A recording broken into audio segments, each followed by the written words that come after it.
In today's show, so much for a quiet trade deadline. Seems like everybody's making moves. Will the Trailblazers get in on the action? Welcome to Locked On Blazers. Let's get into it.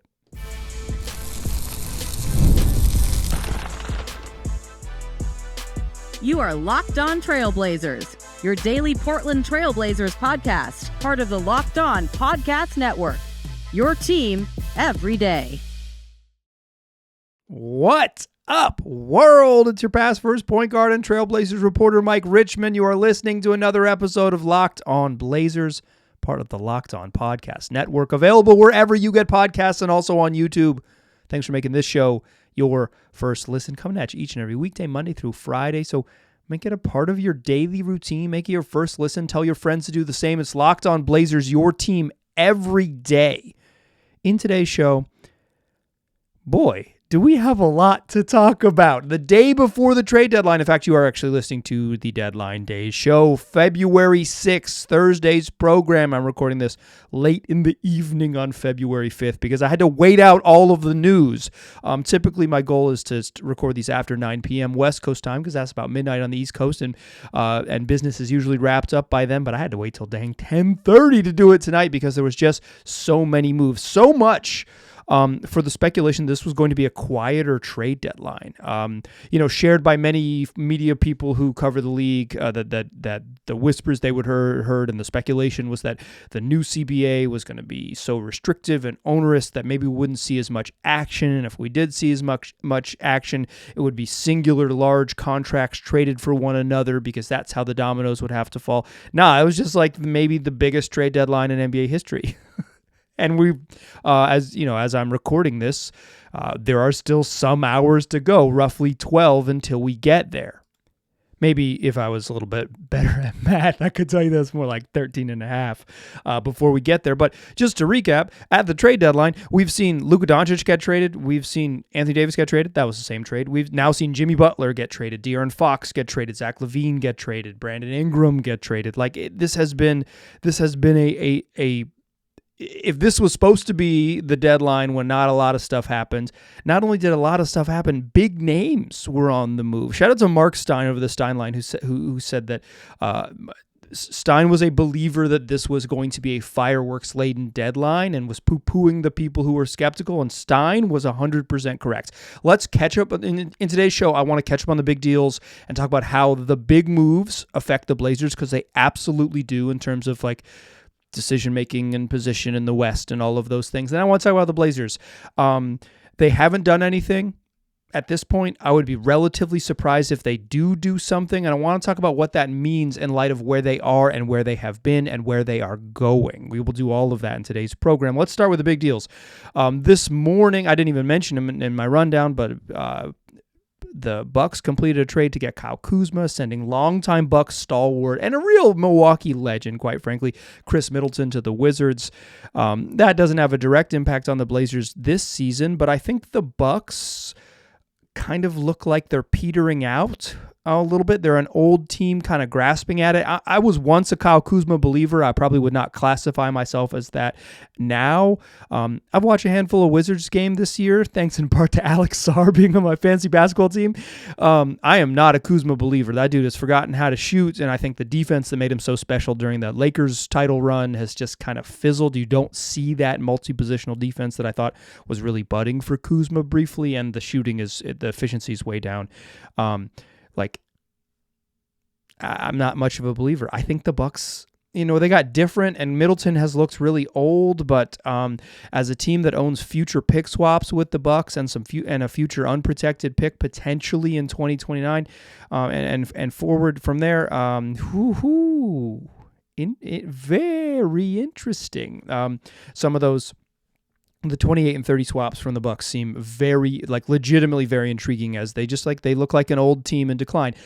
They have Giannis Antetokounmpo. That'll help. If he's on the team, that'll help. But I think that trade signals just kind of the direction the Bucks are just generally in. Although they may have gotten better. Kuzma might be better than Middleton right now. Although I don't know how much. the next big trade in the pecking order. But Jimmy Butler, the saga finally over in Miami. His final game ever in a Miami Heat uniform was a home loss to the Blazers in which he was dogging it, and the Blazers handled the Heat. The Heat without Tyler Hero and with a Jimmy Butler who did not care to be there. The Blazers handled him. They beat him bad. Joe Cronin in the building for that one. That's the end of the Jimmy Butler era. He heads to the Golden State Warriors in exchange for a multi-team deal where the Warriors send Andrew Wiggins and Kyle Anderson and a first-round pick to the Miami Heat. Dennis Schroeder is heading to Utah. PJ Tucker, acquired by Utah in a trade earlier, now heading to Miami, and then Josh Richardson and Lindy Waters, Josh from Miami and Lindy from Golden State, heading to Detroit. At one point, this was a 5-team deal with the Raptors getting involved, but they bowed out. Looks like it's a 4-team deal, although I don't think the terms are totally finalized, so we'll see what happens. But Wiggins, Kyle Anderson, and a first for Jimmy Butler.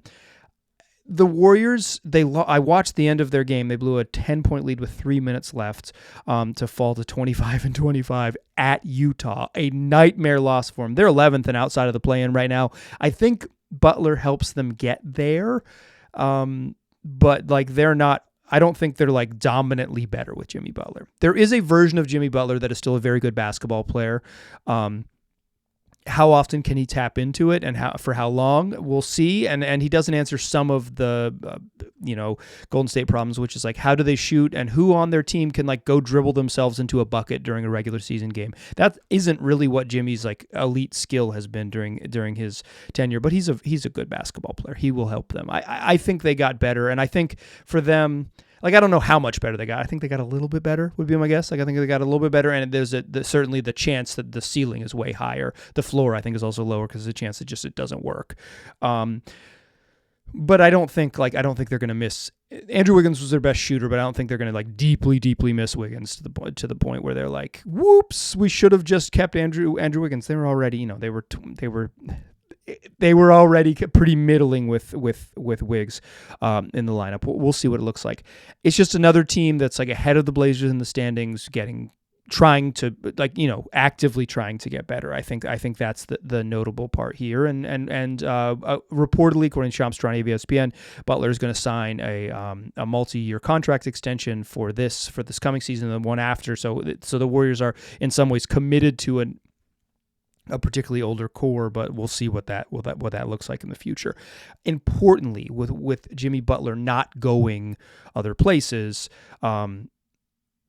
namely Phoenix, seems like Phoenix isn't going to do anything. They were, at least at some point, exploring a deal that would have brought Jimmy Butler to the desert and sent Kevin Durant to the Warriors, but Kevin Durant didn't want to go play for the Warriors, didn't want to get back with his ex, so he won't. He'll stay in Phoenix, and their moves are probably done because they don't have a lot of optionality to get better. But it's the Suns, who are holding on to that 10th seed, tied in the standings with Golden State, both teams at 25 and 25. 3.5 games ahead of your Portland Trailblazers.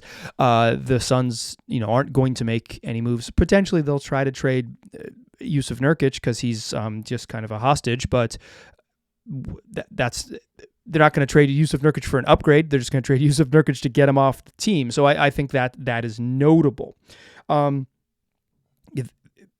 The other big move that affects the Blazers I haven't touched on a bunch is, but mention it here briefly, that happened a couple days ago, not today, on Wednesday as I'm recording this, is the De'Aaron Fox trade is official, and both Foxy and Levine went and made their debuts in their respective teams. De'Aaron Fox looks pretty good, also wearing a different uniform, no longer in purple. I watched that the first 3 quarters and actually I have the first, what it called, 2 quarters and some change, and then I missed most of the fourth quarter, but it caught the very end of that game where the Spurs played against the Hawks and held on, but De'Aaron Fox looked really good in his debut. They didn't defend anyone, but they scored a bunch of points, and Fox was solid. And then the Kings lost by 30 to the Magic in the Zach LaVine debut. But the Kings got Zach LaVine, they also traded for Jonas Valanciunas, and they're going to continue to try to be competitive, right? And the Kings now sit in 9th. The Spurs, they're in 12th, a game and a half ahead of the Blazers, but they got better. They added, De'Aaron Fox would be the Blazers' best player if he was on the roster. So you just look, if you're thinking about where the Blazers are, winners of 9 of 10, and there's some dreams of the play-in, and I'll talk about that more in my personal opinion on that later in the show. But like, if you're dreaming of the Blazers climbing up and playing postseason basketball because they're just on a heater right now, and they absolutely are on a heater, they're playing the best basketball they've played all season, and they're blowing teams out, and they look like a good and competent basketball team. San Antonio above them in the standings probably got better. Golden State above them in the standings probably got better. Phoenix didn't do anything. That's probably good. Sacramento, I think they got worse, but they're staying like in the competitive range. Dallas traded for Anthony Davis. They're not worse like in this like massive way. I think they're worse. I think their ceiling is lower, but their floor might be somewhat similar, and Dallas is in 8th. Minnesota at 7th didn't really do anything. So like, I think the teams chasing the play-in in the West all made moves to try to get better, including the Lakers, who are in 5th and, traded for Luka Doncic, and it sounds like he's going to make his debut on Saturday when the Lakers play the Pacers. But this is important for Portland fans. The last trade before I pressed play or record, I think, is actually what I press. You press play, I press record. That's how this works. The Lakers traded Dalton Knecht and their last remaining unencumbered first, the 2031 unprotected pick, and a 2030 pick swap to the Charlotte Hornets in exchange for Mark Williams. If you were hoping that the Lakers would package Dalton Knecht and an unprotected pick for an oft-injured center with the last name Williams, I bet you weren't hoping the first name was Mark. The dreams, the Lakers clearly needed an upgrade at center. They clearly needed a sort of a lob threat to be the Luka Doncic pairing type of guy, and the oft-injured center that they coveted and for my money, overpaid for, it was not Rob Williams. So I think that dream's probably dead. They don't have the capital to chase, the Jeremy Grant anymore, or pretty much anyone on the Blazers roster. I think there was some hope that like a team that just traded for Luka Doncic would do things to try to get better and had a few tradable parts, and maybe were willing to overpay because they had probably just underpaid to acquire freaking Luka Doncic. And so that dream's probably dead, and the Lakers, I'm a Mark Williams believer as an offensive player. I think he's pretty good, a great lob threat, and can be a little bit more than that. But I don't think he's like this defensive anchor that's for the going to lock it down for the future. But I admit that he's like 23, right? They got him. He's Mark Williams is younger than Dalton Knecht in that trade. It's what is notable, and a trade I didn't mention because I don't think it impacts the Blazers, is that the Pelicans, who are the worst team in the Western Conference, and currently the second worst team in the NBA in terms of win percentage, but I still believe the Hornets can catch them. It's the Pelicans traded Brandon Ingram to the Toronto Raptors in a deal that brings a 2026 first-round pick from the Indiana Pacers, along with Bruce Brown and Kelly Olynyk. That doesn't directly impact the Blazers, but you see some moves are happening around the league. What I want to talk about here is so the Blazers haven't done anything, and are they going to do anything? Should they do anything? How much does how they've played lately impact that decision-making and all of those things? Let's talk about it in the second segment. Join me there, won't ya?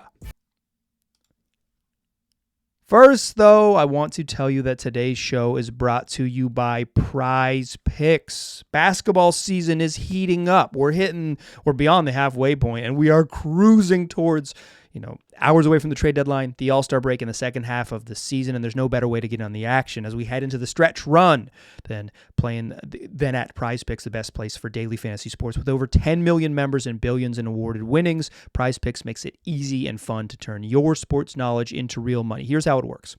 Just pick more or less on at least 2 player projections, and if you're right, you could win up to 1,000 times your cash. Prizepicks even has free pick for big games, for the big game, where Patrick Mahomes only needs to throw 1 yard to win. Pair that with one or more correct pick, and you're cashing out. So if you're watching an important an important football event this weekend, Prizepicks can be a place to get in on the action. Plus, all of your basketball needs all season long, and you don't have to get all 4 of your picks correct. They got flex play where you can get 3 out of 4 correct and still double your money. So download the app today and use the code LOCKEDONNBA. You get $50 instantly after you play your first $5 lineup. That's code LOCKEDONNBA for $50 instantly after you play your first $5 lineup. You don't even have to win to get the bonus. Prizepicks. Run your game. All right.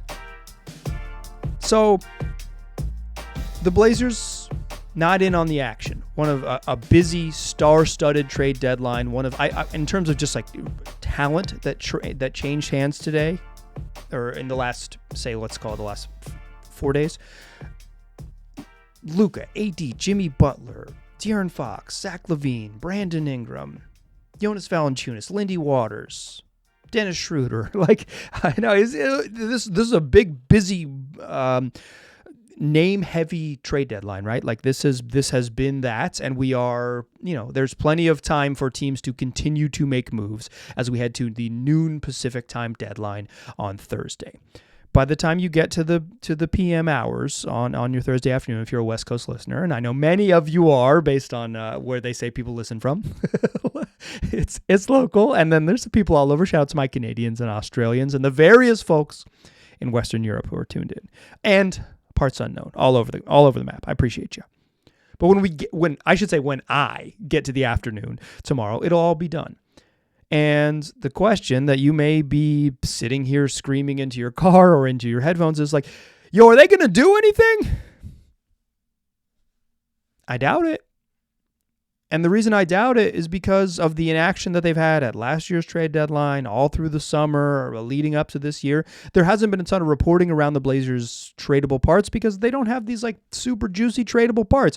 There's been some speculation that the Blazers Rob Williams was tradable, but there's been some reporting that the Blazers' asking price remains high. And as I mentioned on the show yesterday, John Hollinger at Dunked On at Hollinger and Duncan reported that the Blazers are expected to keep Rob Williams through the trade deadline. If you're thinking about tradable parts on the Blazers, you're talking about the guys who can get a rental car without paying premiums. Those who've celebrated their 25th birthday. Anthony Simons, Jeremy Grant, DeAndre Ayton. Ayton is just a hefty price tag for a center. I don't think he has a market that's viable at his price. I basically just don't think he's tradable right now. Could be in the future, but not tradable right now. Jeremy Grant, we've mentioned a bunch, but it's like, he is struggling on offense this year. When you're a vet, your trade value doesn't really go up a ton with good play, although it can, but the arrow falls much faster down when he struggled. He struggled on offense this year. I think he's been pretty good on defense. He's continued to shoot the ball well from 3, but the 2-point shooting is a struggle. And Anthony Simons is a combo guard in a world that maybe, in a league that maybe doesn't value that type of player. A not quite point guard who doesn't defend is not highly valuable. Although I will say Jeremy Grant and Anthony Simons have been better lately. DeAndre Ayton has been way better lately after kind of a rough start to the season. And I don't anticipate the Blazers making trades. But I think, moreover, they've also won 9 of 10. They're playing their best basketball, and they're hooping. They're hooping right now, and they look good. And the reason why I spent the first segment talking about teams ahead of them in the standings is because there is this little bit of dream where it's like, well, shoot. They're now a team that's won 9 of 10. Over the last 20 days, they've got the best defense in the NBA. All of a sudden, they have a winning record at home. They're like a good home team during this home stand. They've been pretty crucial, and it wraps up Thursday against the Sacramento Kings. Like they've been formidable on their home court. They've been really good when they're whole. They're not super deep, but they basically have 7 dudes that they trust and can lean on, and some interchangeable group of those 7 plus 10 courtesy minutes for Donovan Clingan can win them a lot of games. Like they have. I don't think I would not confuse them with being a deep team, but they've got some optionality. They don't rely on one single person to lead them every night, and they're playing pretty well. They're playing pretty dang well. But here's what I'll say.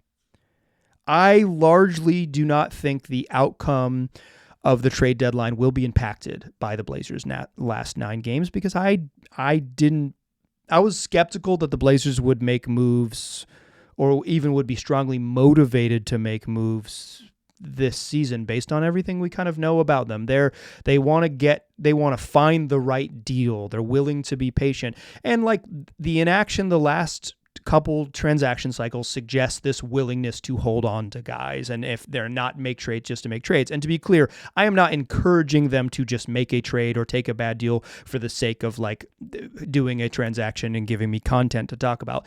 I will talk about them regardless. I don't need that. But I do think that they have been so good lately that there is this feeling that this thing works, and why change a thing that works? I don't share that opinion. Not that it doesn't work, just that I think relying on a 10-game sample when you have a larger body of work to consider, and you can't just like realistically, this isn't the locked in, this group wins the championship. You're still, that perennial all-star type away from being a team that can like really compete, right?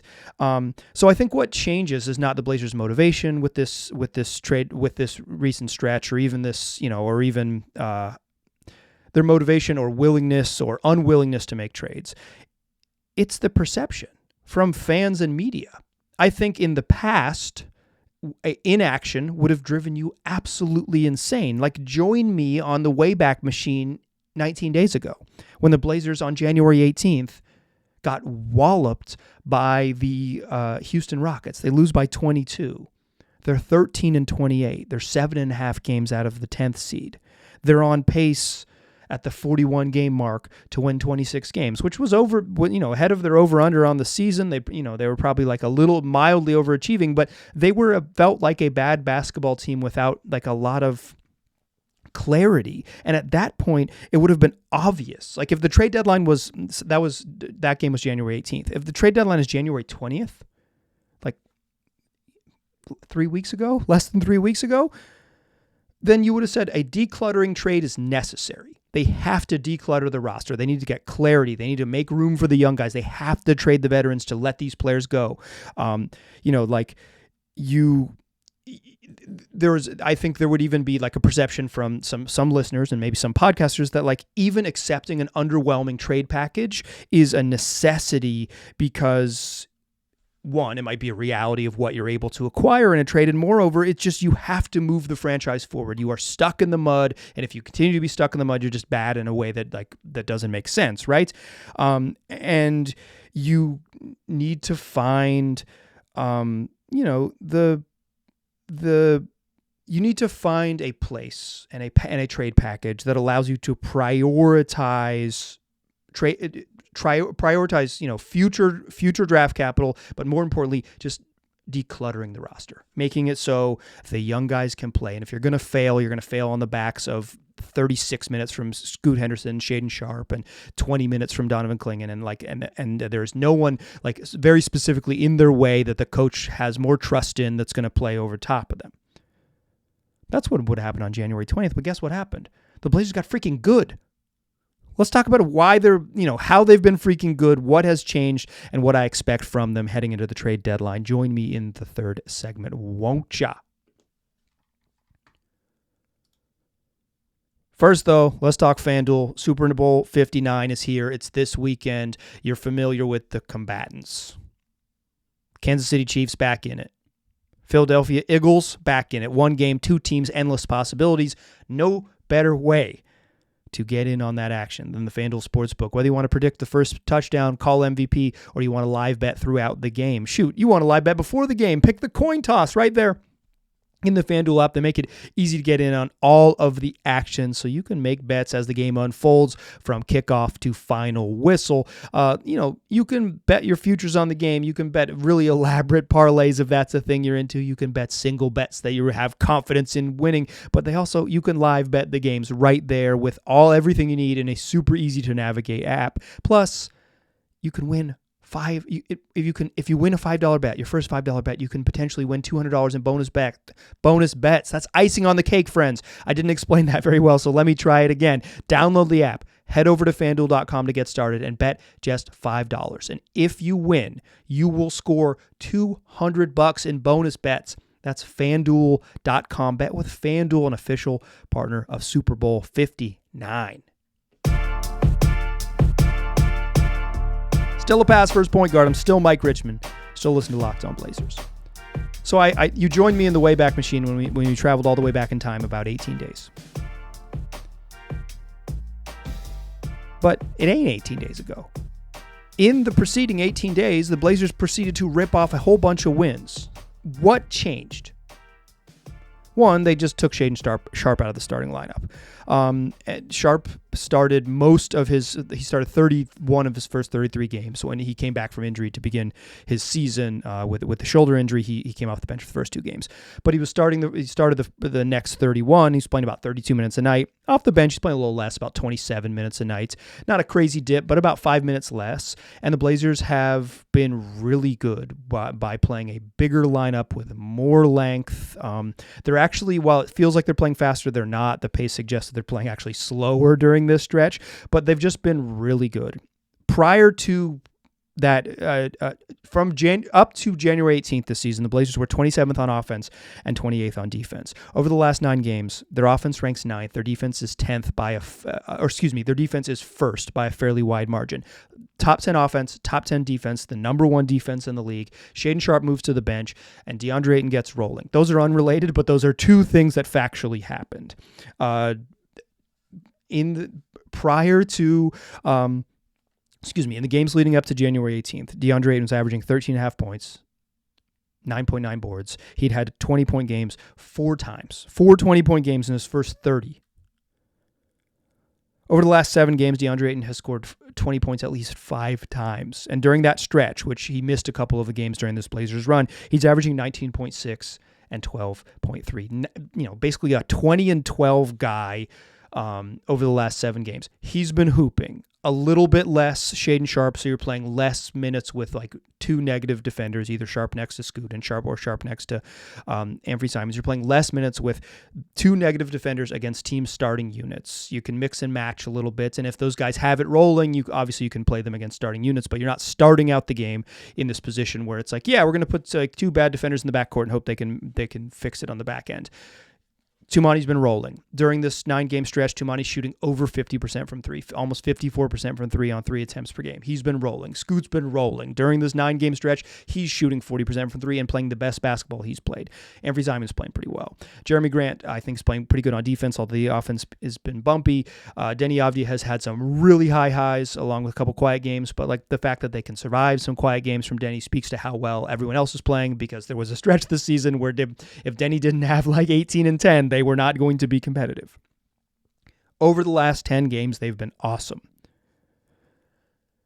But as it pertains to the trade deadline, I am of the opinion that the approach should be largely the same as if we were doing this exercise on January 20th, as the Blazers who've yet to make a move, approach it on February 6th. The 18 days in between, where they kind of clarified the offense, or clarified the rotations in the lineup, got much better play from DeAndre Ayton.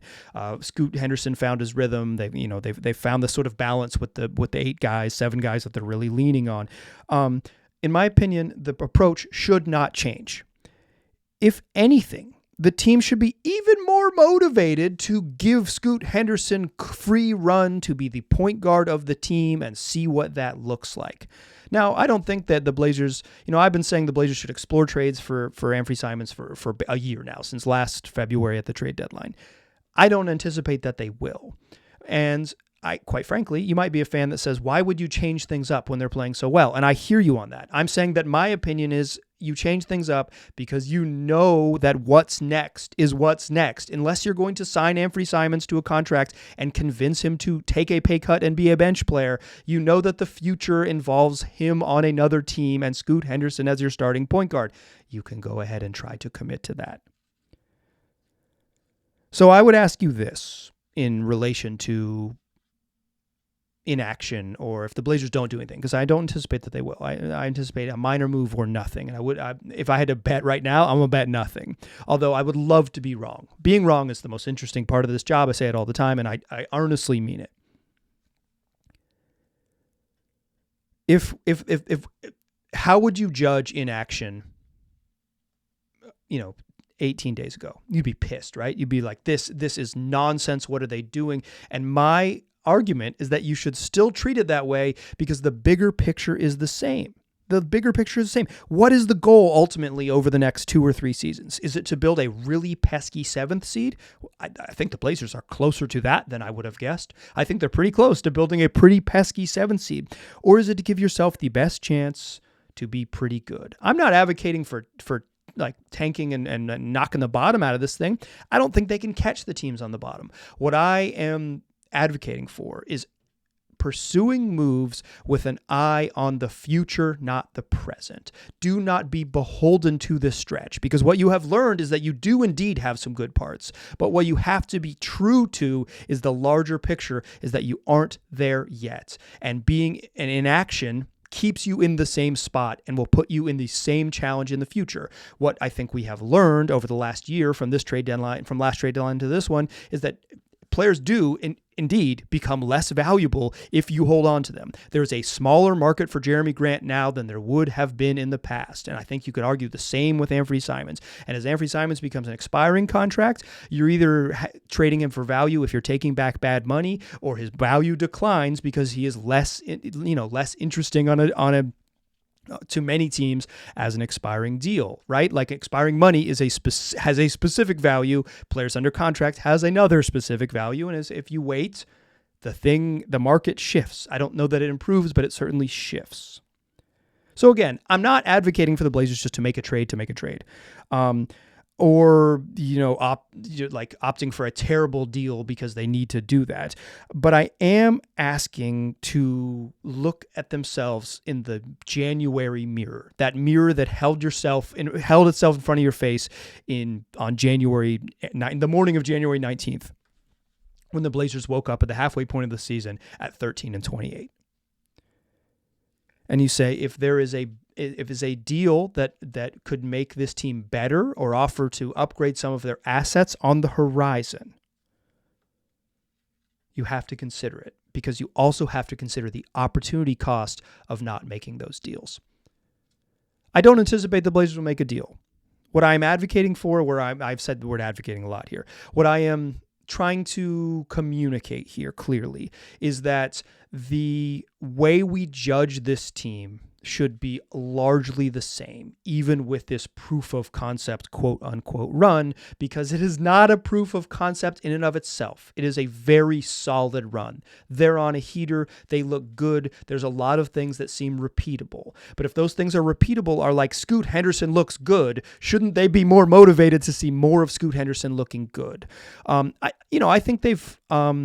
I think this stretch has been the most fun and rewarding. And I think there is a tendency when a fun and rewarding stretch comes that fans say, why would you change anything? Just wait. And what I am offering here is, why you don't just wait, because the things that you waited on 12 months ago are harder to deal with now. You're dealing with the same problems. You're just obscured by them playing their best basketball. At some point, the roster has to change. You have to move forward in the next era. It is the inevitability of building a team in the modern era.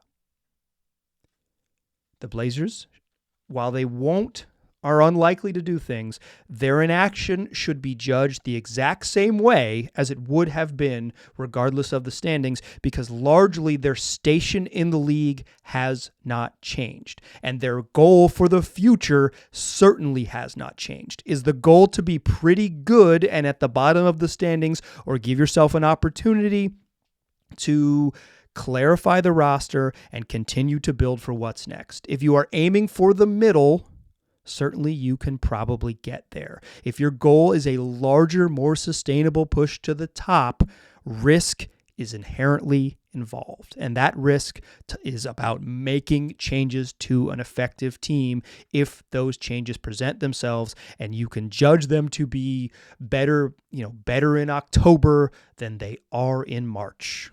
That's the challenge. And also, like, I want to be clear, if the Blazers do nothing tomorrow and I seem disappointed, I'm putting my cards on the table right now. My belief is my belief. The beauty of this thing is we can disagree. And if you do, you feel free to let me know in the places you let me know, either the comment section on YouTube or at my email address, lockedonblazerspod@gmail.com. Or if you know me personally, text me. And I might ignore you before noon because I'm busy, but I'll get back to you later in the day. Come back for tomorrow's show. If the Blazers do something big, I will probably run down here and record a podcast. If they don't, here's what I'm going to do. And this is just like so you know what to expect. They'll host a press conference. Joe Cronin almost certainly will talk pregame prior to after the trade deadline is complete and prior to the Blazers game against the Kings. Kings on the second night of a back-to-back after getting walloped. So the Blazers will play the Kings. There'll be a Joe Cronin press conference prior to that game. I will talk about what Joe said. I'll talk about that game, and you can look for that in your feed on Friday. If need be, we'll do multiple podcasts. If not, look for one show where you normally get it, wherever you're listening to this one, and then tell your friends to do the same. Come back next week. I got a fun interview lined up for next week, and I'm working on some more stuff, and it'll be post-deadline world with maybe some new parts or maybe the same parts, and we'll talk about what it all means. All right. I appreciate you listening. Tell your friends about the program. I will talk to you soon.